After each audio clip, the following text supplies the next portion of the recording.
Okay. All right, so hope you had a good weekend. We're going to go ahead and get started.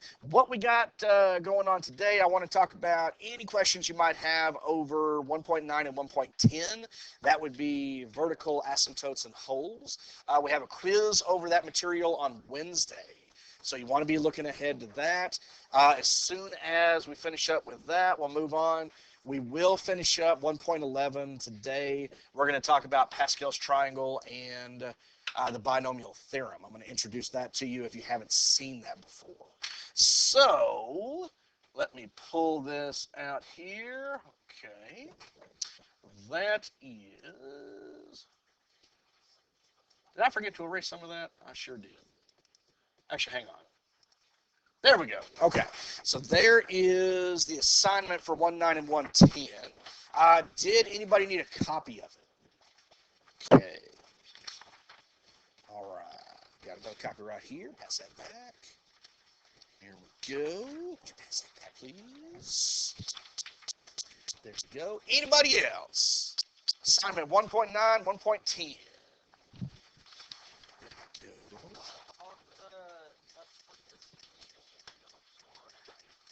No notes. No notes. All right. So you got worksheet A and worksheet B. So let's see here. Let me go ahead and get my copies. Oops, I didn't do that. All right, where should we start? Questions. Yeah. Oh, did not get passed back? I'm sorry. Or maybe I missed it. Also need one. Good Lord, folks. Okay, you got it? Okay. All right, anybody else? Okay. Pass that back, please. Okay, let's pass that back. Felipe, would you pass that back, please? Okay. Wow. Okay, let's try to do a better job of hanging on to materials that were already passed out. I can see a couple of folks, but that many? No. That tells me people are not doing the homework, and that alarms me, especially after some of the quiz grades I've seen. Okay, Gabriel.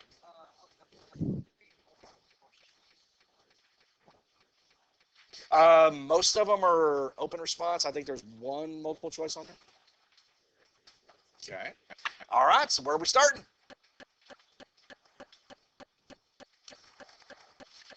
Okay. Number 10. Now, is that on worksheet A or B? A. All right, let's take a look at number 10, which would be down here. Okay, so it says write an equation of a rational function that has the following properties. So the graph of f has a hole at x equals 3, and vertical asymptotes at x equals 1 and x equals negative 4. Now, they don't give me as much information as they did in the notes, so we don't have to worry about finding a scalar k that's going to work with, say, for example, the hole. So this one should be fairly straightforward. Now, we've already got what x equals. Remember, we're going to work backwards to figure out what group, when set equal to 0, would give me that value. So, for example, if we know there's a hole at x equals 3, let's go ahead and subtract that. Well, then I know the group x minus 3, when I set it equal to 0, gives me that location. Okay, so that's part of what my function is going to be using. If we have x equals 1, I'll do the same thing. We'll go ahead and subtract 1. So that would be x minus 1 is equal to 0. And what group would I get out of x equals negative 4? Okay, it would be x what? Plus 4. There we go. So those are my three groups. Now, if we're looking at a factored rational function, how do I even know that I have a hole?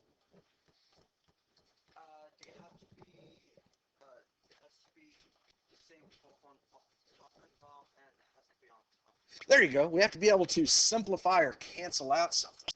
So let me go ahead and get my fraction ready here. So because a hole exists at x equals 3, and we already determined x minus 3 is my group that'll give me that, I got to have an x minus 3 over an x minus 3. Okay, so that'll take care of the hole. Where do vertical asymptotes come from? Okay, the bottom of the denominator. Okay, so I'm going to go ahead and put x minus 1 down below, and I'm going to put x plus 4 down below as well. And see, unfortunately, that's as far as we can go. We know that the hole occurs when x equals 3, but they don't tell me what the y value is. So that's why we don't have to worry about that scale factor like we did in the notes. So I believe that's all we got. Okay. Who asked about number 10? Okay, does that make sense, man? Cool, cool, cool. What else?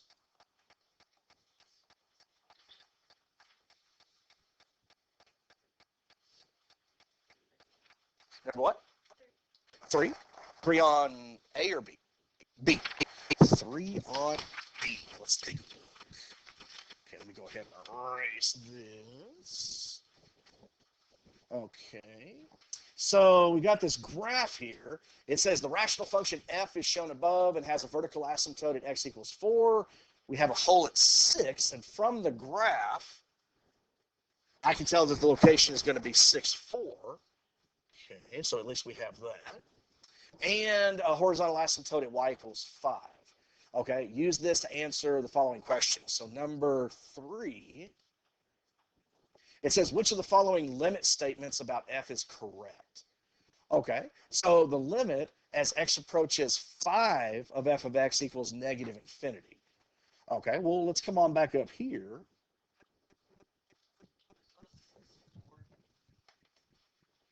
I'm sorry?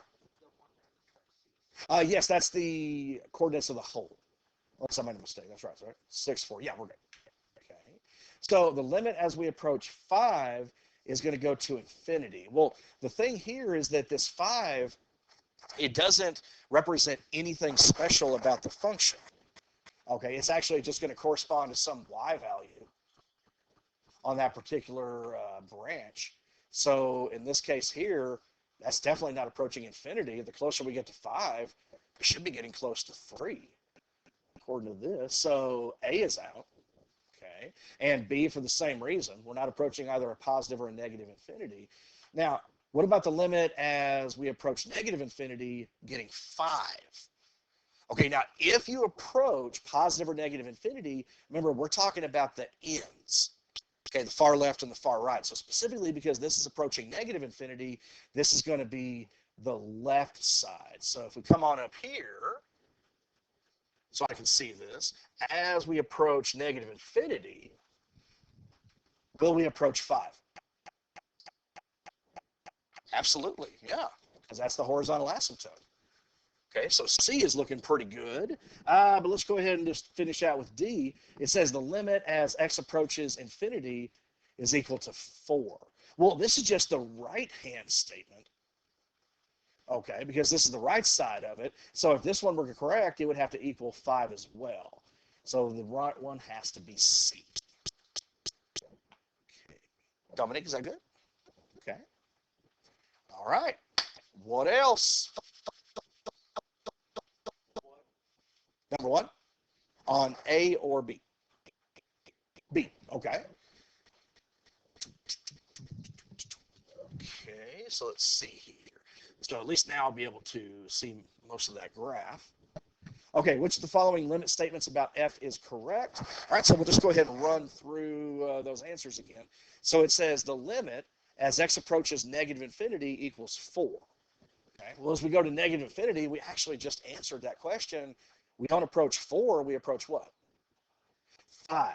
So that was the left end behavior. Here's the right behavior on B. So they equal 4, not 5. So I can immediately eliminate those.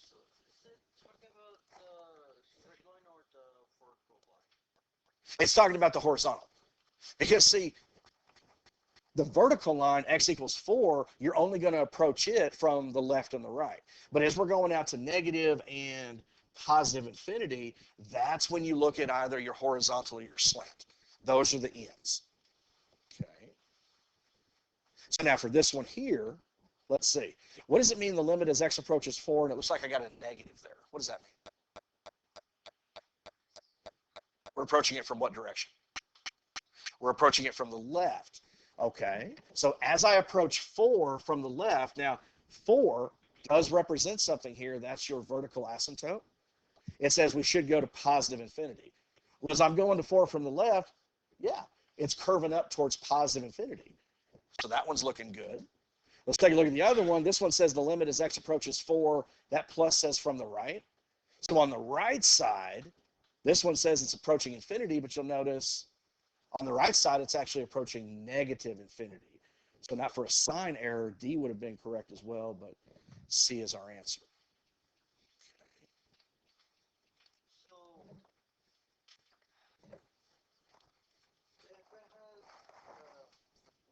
Negative number or positive number, it's gonna go the vertical. If it's just infinity, like positive and negative infinity, it's the horizontal. Well, are you talking about the difference between them? Because, like, for example, if you're approaching a number, but your answer is some type of infinity, that's referring to a vertical asymptote. Okay.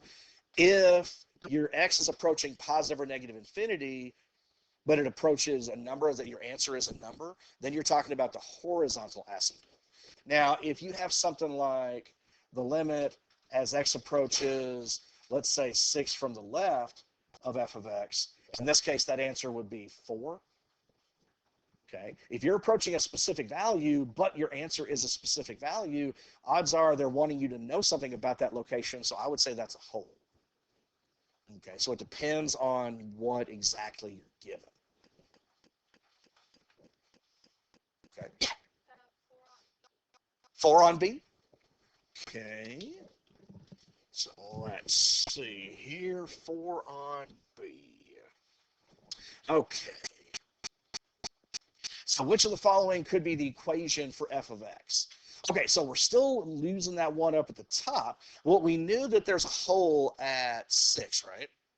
So that means the numerator and denominator would have to have what?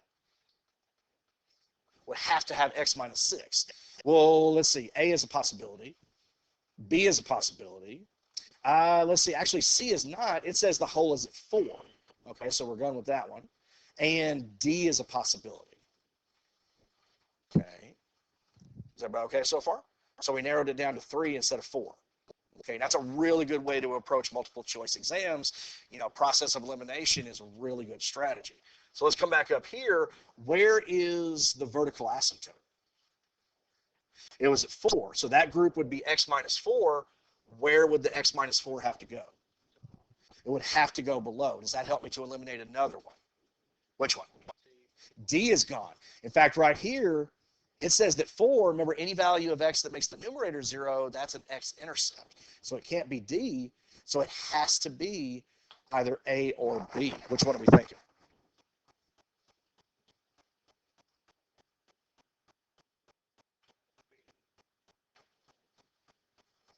In fact, aren't they identical? One is negative, one is positive. They're both identical. No, Wait, did I miss something? no, yeah. A is negative. Oh, there we go. Okay. I was like, what the heck? Oh, yeah, so that does distinguish for us. It has to be B. Why? That negative ruins the whole thing. Why is that? Okay. If we were to look at the horizontal asymptote, for this one, it says y equals negative 5. Remember, this would be case number 1. If I went ahead and looked at the degrees, I noticed that the degree of the numerator and denominator are the same. If I multiply 5x and x, don't forget about the negative.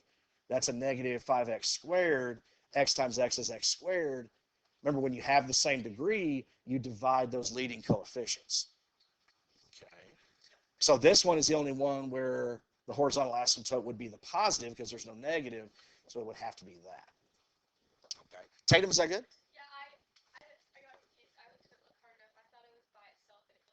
Yeah, I just looked. Yeah, the same thing. I did the same thing. I was like, what? Okay. All right. What else?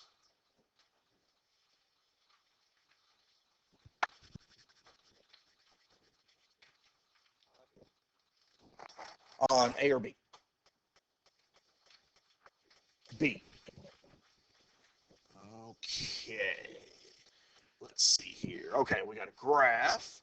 Graph of G is shown above. Okay, so we have a vertical asymptote at x equals 3. We have a hole at 5. Okay. And it doesn't give me any tick marks along the y-axis. Looks like that might be about 2. Okay. I'm going to estimate there. 0 at x equals 1, so it crosses the x-axis right there.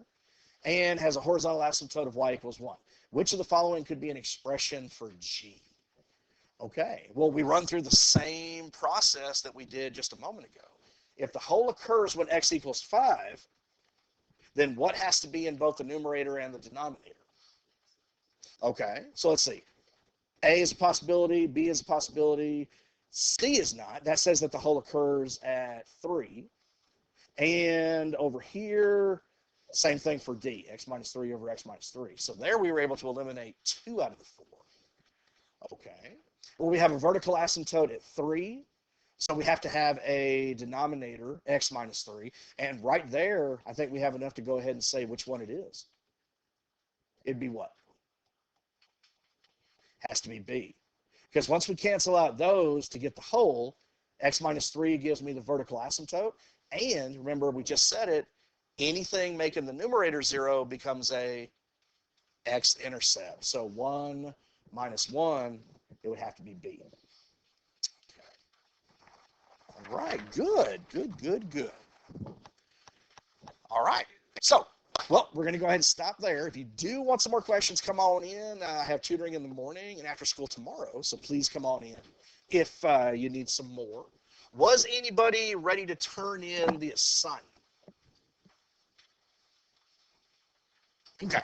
When is the quiz over this? Wednesday. So we still got a couple of days. Okay, so what we're going to go ahead and do now, let me get back over here and get set up for the last class. We're going to go to packet 1.11. Okay. Go ahead and give that, sir. And unfortunately, that was my absolute last copy of the packet. So if you unfortunately may have misplaced it, just write down on a sheet of paper. Okay. But everything is on the website as well. Okay, so not a lot of people have been familiar with this today. How many people have already got some experience with Pascal's triangle and the binomial theorem? It's at the back of packet 1.11. Okay.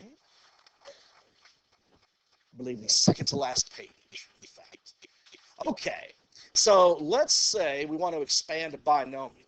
Okay, it can be tedious depending on the power. Now, the first two we've got here, x plus 3 squared, we FOIL that, first outside, inside, last. That's not an issue, okay? Even when we get to x plus 3 cubed, that's still, doable. I went ahead and broke this apart, x plus 3 times x plus 3 squared. And since I already knew x plus 3 squared, it was just a binomial times a trinomial, okay? And what this really comes down to is just distribution, the distributive property. Okay, so you'll notice x cubed plus 9x squared plus 27x plus 27, that's going to be x plus 3 cubed. So it's not too terrible, but what if we wanted something larger, like x plus 3 to the 7th? Okay, it's something we can definitely do, but it's going to take time, and there's a lot of places where we can unfortunately make a mistake. What we need is some way to make this really quick and efficient, so I can just get my polynomial that we're looking for. And that's where the binomial theorem comes in. So we have a plus b quantity to the n equals, and then we've got this whole expression here. So I know it looks pretty intimidating. We're going to break it down one step at a time. These little groups that we have here with the vertical values, okay, those are referred to as combinations. Okay, I'm going to talk about those more in just a second. Okay, like I said, at first glance, it's going to look intimidating, but it's not. If you remember two things about this particular theorem. Okay, if you remember two things, it makes this super easy. Y'all good? Okay. So number one, when expanding a binomial expression, okay, the first term that we're calling a begins with the n degree. This is whatever you're raising your binomial to. And b, the second term, begins with a degree of 0. Okay, and number two, as we expand the binomial expression, the degree of a decreases by 1 each term, while the degree of b increases by 1 each term, until we get to the nth term that we're raising on the original problem. Okay, now in order to make us get this done really quick, we're using Pascal's triangle. Okay. So Pascal's triangle. The first thing I want to go ahead and mention to you is starting at the top, going down, there is a row 0. You never want to forget there's a row 0, because otherwise you're on the wrong row and you're going to get the wrong expansion. So we have 0, then 1, 2, 3. Now, as you go through the elements on each row, you start with a 0 element. Okay? So you have a row 0 and you have an element 0. So what we have down here, this is what I was referring to as a combination. Okay? That value up top, n, that's the number of the row you're working with. The bottom number, r, that's the element of that row that we want to focus on. Okay? So, for example, if we go ahead and turn to the next page, they're giving me an example of a combination 5, 2.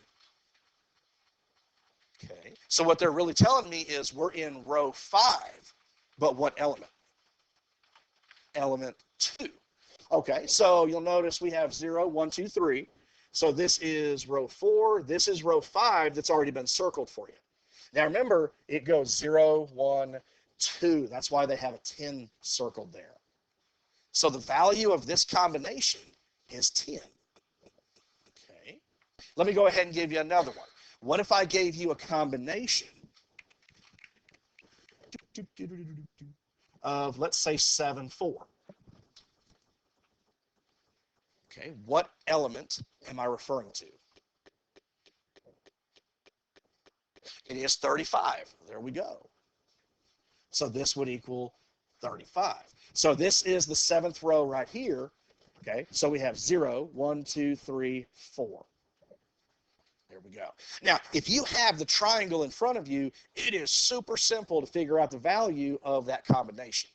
If the triangle is not in front of you, you got yourself a formula that's going to work. Now, before we even get to the formula, okay, take a look at the triangle. How is this thing created? Like, how do I get the subsequent rows that follow? Anybody notice? It's not just random numbers. There's a pattern.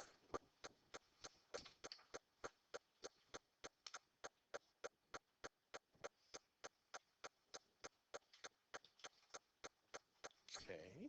What if I chose a row and I did this?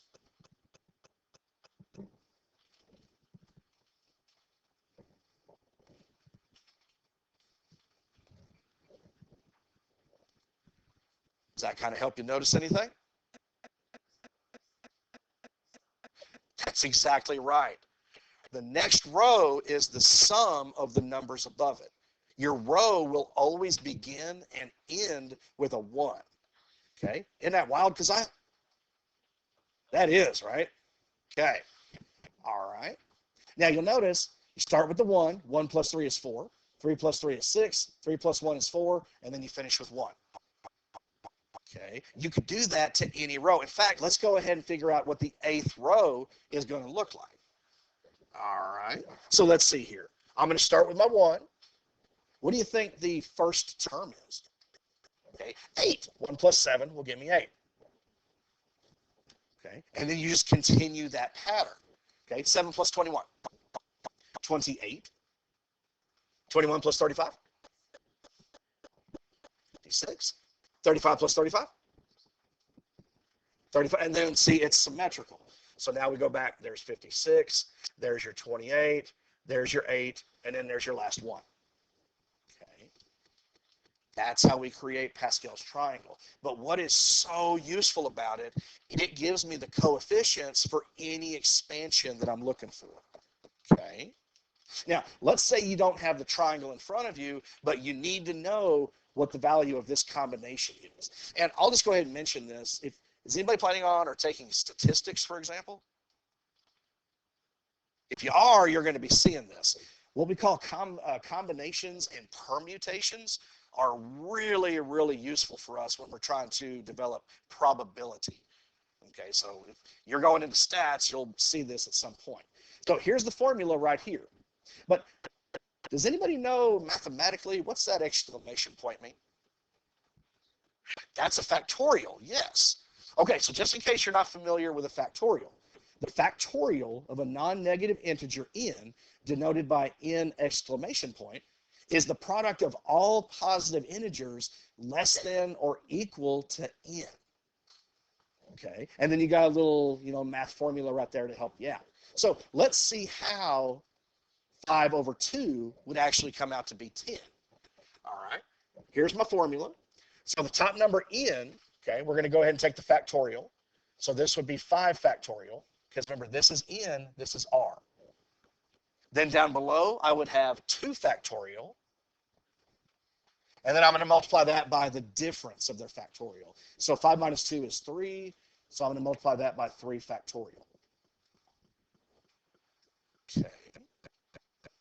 Now, just like the definition says, a factorial is a product of all the positive integers less than or equal to n. So 5 factorial, I'm going to start with that exact number. And then I'm going to multiply it by every integer below that. So 5 times 4 times 3 times 2, all the way until I get to 1. That's what a factorial is. Okay. So, for example, this is not part of the problem, but let's just say, for argument's sake, if I were to give you something like 24 factorial, which is going to be a ridiculously huge number, what is it actually? What do I do? What's the first number I start with? I'd start with 24 times what? Times what? 22, and I would continue that all the way until I got to 1. Okay, and this can be done on the calculator as well. I'll show you where it is once we finish this up. Okay, so let's finish this one up here. So 2 factorial, that would just be 2 times 1. What's 3 factorial? 3 times what? Times 2 times 1. Okay. Now, you're more than welcome to go ahead and take the entire product of the numerator and denominator. But remember, since you got yourself a quotient here, you can make your life easier. Simplify if possible, so that I don't have to worry about those huge numbers. What's 5 times 4? 5 times 4? 20. There we go. 2 times 1 is 2. And 20 divided by 2, there's the 10 that we got. Like, if we were going to go ahead and do the exact same thing with the other example that I did, I think, what was it, 7 and 4? Whoop. Okay. If you applied these values to the formula, 7 factorial over 4 factorial, and then 7 minus 4, so 3 factorial, you're going to get that 35 that we were just talking about. Okay. All right. So hopefully part of the formula is starting to make a little more sense. That's what each of the parentheses mean. Okay. All right. So basically at this point, we're ready to go ahead and do an example. Yeah. 5 to 1. Doing 5 minus 3, 5 minus 2, 5 minus 1. I'm sorry? So for the with the green set, just You talking about this right here? Next to it. This right here? To my left? so back so I'm making that part. Right here? This is just the expansion of those factorials. So 2 times 3, if you do 2 plus 3, No. You're not going to add factorials. You can multiply them, but you're not going to add them. It's a product. We just multiply everything. See, this 2 right here, 2 factorial became 2 times 1. This 3 factorial became 3 times 2 times 1.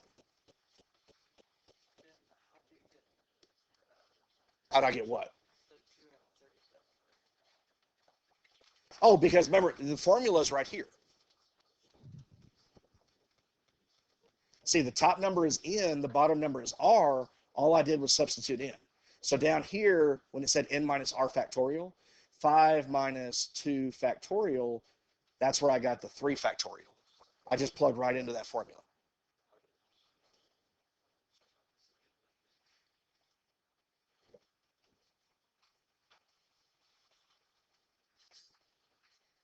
Okay. All right, it'll be okay. Just take a little bit of practice. Yeah, go for it. Okay, so Let's go ahead and try to do a problem now with everything we've discussed. So example 10, use Pascal's triangle to expand x plus 2 to the 5th. Okay. So now we could go ahead and create a combination and use the formula each and every time, but if you have the triangle, it makes it so fast. Because I want to go ahead and raise it to the 5th power, what row do you think I'm going to be looking at? Row 5. So I need to know what values are in row 5. Okay, and luckily it's already circled for me. I got a 1, 5, 10, 10, 5, 1. Okay, 1, 5, 10, 10, 5, 1. So I'm going to write those here. 1, 5, 10, 10, 5, 1. Now, we want to go ahead and multiply each of these. These are going to become coefficients to the A and B products we're about to create. For this particular problem, A is equal to X and B is equal to 2. Okay, so I'm going to start with the very first one. I'm going to start with 1 times. Now, remember what those two statements said on the previous page. Okay, the A term, the first term, starts with the value of n. So I'm going to go ahead and raise this to the 5th power. And then the B term starts with a power of 0. Okay, and as I go through each subsequent term, the A power will decrease and the B power will increase. So now I've taken care of the 1. Now I'm going to move on to the second term. So now I'm going to say plus, since the next term is 5, I'm going to put a 5. Okay. Now it's going to become x to the 4th, 2 to the 1st. The first term power decreases, the second term power increases. Okay. Take. Oh, yeah, sure. You want to move up here to Mackenzie seat? Okay. We don't want to smell that. Okay. Plus, now you help me with the next one. Yeah. We are going to multiply those. Right now, we're just creating the terms. This is ultimately going to give me my answer. Okay. So what's the next number in my row? 10. So I'm going to put a 10 here. What do you think the power on x is going to be now? It's going to be x cubed. 2 to the what? Squared. Done with the 10. Now, before we continue, I want you to go ahead and see something else. And this is going to be true every single time. Do you notice anything about those powers on each term? What? That's not a coincidence. Okay. For each individual term, you should be able to add your powers, and it's always going to give you the original power for your expansion. Okay. All right, so let's see what we've got now. Now I'm going to say plus. Well, we have another 10, right? What power am I on for x? X squared. And now we're to 2 cubed. Is everybody seeing how I'm creating the pattern here? Remember, this isn't my final answer. As I was just asked, we still have to multiply this together. Okay, so now I'm going to say plus. What's the next term? Okay, what's the next element out of row 5? 5 times what? So it's going to be x to the 1st, 2 to the what? 2 to the 4th. For every term, okay, the first term is losing a power. The second term is gaining that power. Okay, and then now we have the final one right here. I'm going to say plus 1. Now we have x to the 0, 2 to the what? 2 to the 5th. Okay. And what we want to do is just go back and simplify each of these terms. What's anything to the 0 power? 1. So 1 times x to the 5th times 1, well, that's just x to the 5th. That one's done. Okay. So the next one, what's 5 times x to the 4th times 2?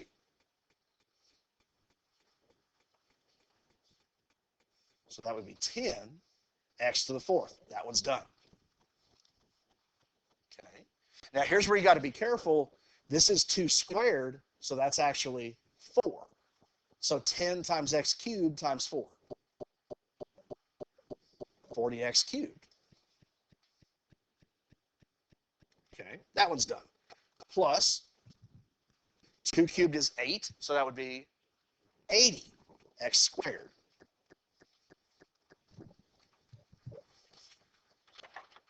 Hello. So this one is done. So what's 2 to the fourth? 2 times 2 times 2 times 2? 16. So 5 times x times 16. That would be 80x. And then plus, anything to the 0 power is 1, so 1 times 1 times 2 to the 5th. 32. There you go. That would be x plus 2 times itself 5 times. Okay.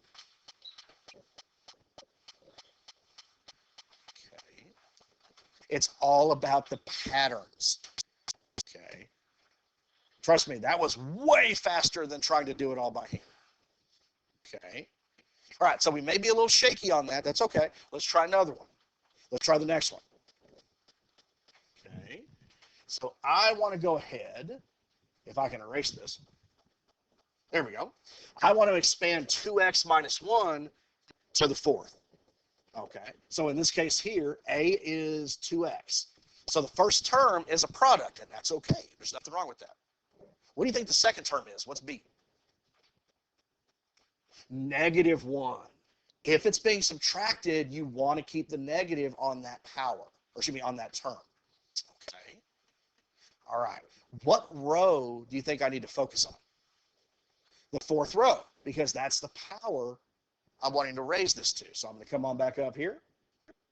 I got Pascal's triangle in front of me. So what numbers do I want? 1, 4, 6, 4, 1. Okay. So 1, 4, 6, 4, 1. 1, 4, 6, 4, 1. So one at a time, we're going to take these and we're going to combine it with the correct power combination for A and B. Okay, so I'm going to start with 1.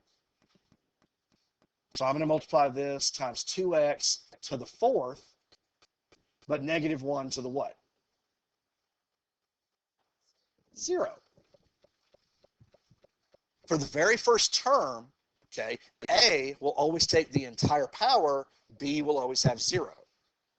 A's power decreases, B's power will increase.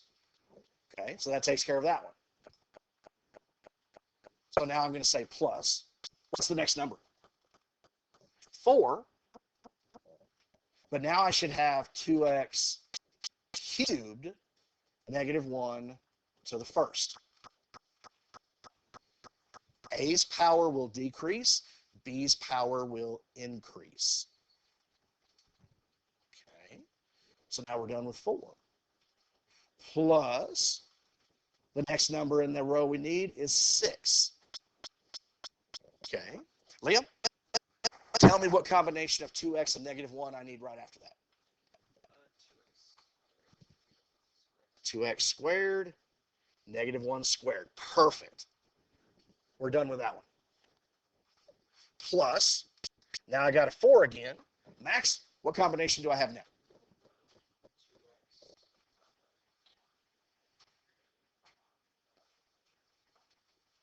There you go. All right. Perfect, perfect. Okay. And last up, Kalista, I'm going to say plus 1. What's my combination of 2x and negative 1 now?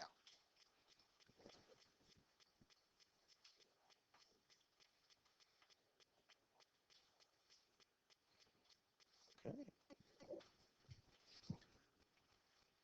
Is everybody okay with the pattern? Okay. Max, you're not? Oh, you were shaking your head no. Oh, okay. Now we just go back and we just simplify. Okay. Now, if I have a product to a power, remember you're applying that power to both parts. So we already knew that 2 to the fourth, that's 16. So this term right here, is 16x to the fourth. So 1 times 16x to the fourth times negative 1 to the 0, 16x to the fourth. Now, the negative 1 is super important. This is what's going to determine whether each of your following terms are positive or negative. Okay? So every time negative 1 has an odd power, what do you think is going to happen? It's going to be negative. If negative 1 has an even power, that's going to be a positive. Okay, because let's think about this right here. Okay, so in this next term, we got the 4. Now, if I cubed 2x, that's going to give me an 8x cubed. Negative 1 to the first is just a negative 1. So what's 4 times 8x cubed times negative 1? Negative 32x cubed. Okay, we've got that one done. We got that one done. We're just going down the line. Is there anybody who's not sure what I'm doing? Okay.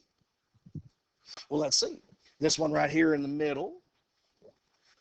Okay, so we have the 6. This right here, if I square 2x, that would be 4x squared, right? But negative 1 has an even power, so that means it's just a positive 1. So what would my next term be? 6 times 4x squared times 1? 24x squared. Okay. All right. Now, this one here, the next one, we just keep going.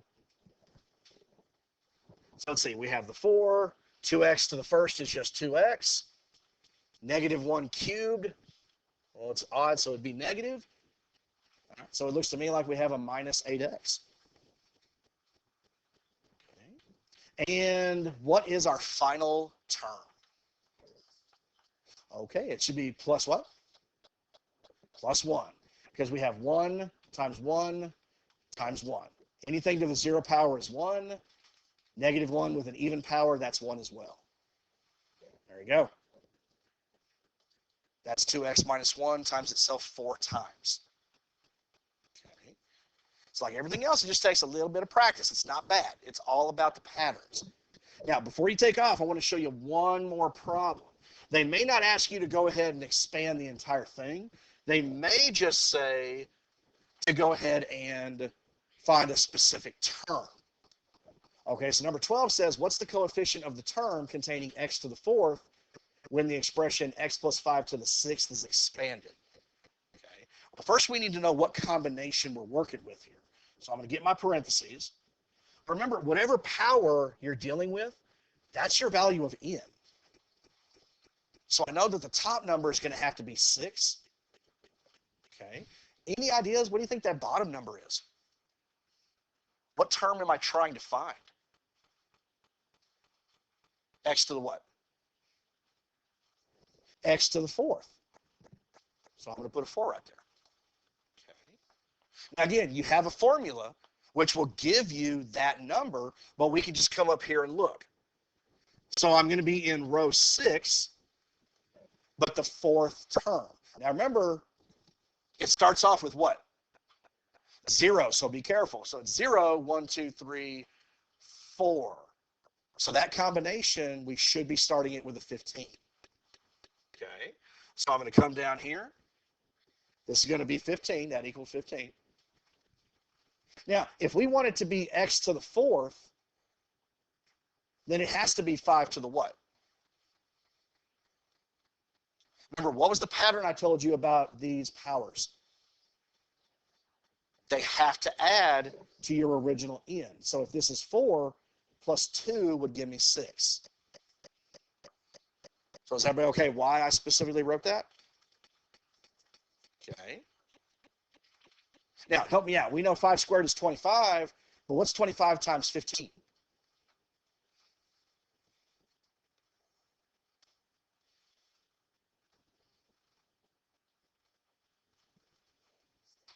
$375, x to the fourth. Okay. Now, I'm going to go ahead and kind of get it set up on the next one. What's the coefficient of the x cubed term when the expression x minus 3 to the 8th is expanded? Okay. So what do you think my top number is going to be in my combination? It's got to be 8 because I want to raise it to the 8th power. What term number do you think I'd be looking for? 3. Okay. Now, we actually created row 8 in the triangle. So we already know what that's going to equal, but I want you to go ahead and try this one on your own. When you get your answer, it should be like negative 13,608. So this is your final answer. Negative 13,608 x cubed. Okay. So try that and see if you actually get this right here. And if you don't, come on in, let me sit down and show you this. Okay. All right. Questions? Cool. Okay. Let me go ahead and quickly erase this before the next class starts.